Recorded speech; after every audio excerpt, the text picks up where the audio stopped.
বিশ্বকে চমকে দিতে নতুন ছক কষছে অ্যাপেল। তাদের আপকামিং আইফোন থেকে শুরু করে ম্যাকবুক ল্যাপটপগুলোকে হালকা পাতলা করার পরিকল্পনা করছে। এতে ডিভাইসগুলো বহন করা আরও সহজ হবে। এছাড়া ডিভাইসগুলোতে আরও প্রিমিয়াম লুক নিয়ে আসবে অ্যাপেল। অ্যাপেল তাদের প্রোডাক্টগুলো ইউজার ফ্রেন্ডলি পরিবর্তন আনার জন্য প্রতিনিয়ত কাজ করে চলেছে। সাম্প্রতিক এক প্রতিবেদনে জানা গেছে, মার্কিন কোম্পানিটি তাদের ডিভাইসগুলোর জন্য আবারও স্লিম ডিজাইনের দিকে ঝুঁকছে।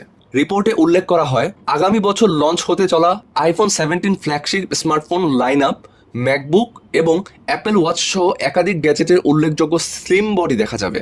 ব্লুমবার্গের পাওয়ার অন নিউজ লেটারের একটি নতুন রিপোর্টে মার্ক গ্যারমান বলেছেন, অ্যাপেল তাদের পরবর্তী ডিভাইসগুলো আরও স্লিম করার দিকে মনোনিবেশ করছে। সম্প্রতি মার্কিন প্রযুক্তি সংস্থাটি অ্যাপেল আইপ্যাড প্রো ট্যাবগুলি বাজারে উন্মোচন করছে, যা পারফরমেন্স বা ব্যাটারির লাইফের সঙ্গে খুব বেশি আপোষ না করে একটি পাতলা ডিজাইনকে অগ্রাধিকার দেয়। এটি সম্ভব হয়েছে আইপ্যাড এবং ম্যাকবুক লাইন আপের জন্য তৈরি কোম্পানির লেটেস্ট এম সিরিজের প্রসেসরগুলোর জন্য।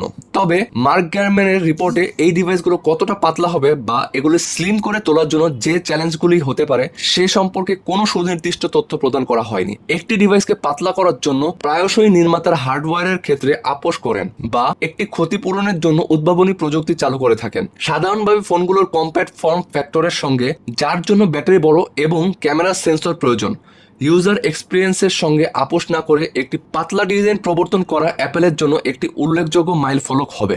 তবে এখনও 1 বছরের বেশি সময় বাকি আছে। অ্যাপেল কিভাবে পারফরমেন্স এবং ব্যাটারি লাইফের সঙ্গে আপোষ না করে এই পরিবর্তন আনতে সক্ষম হয় সেটাই এখন দেখার বিষয়।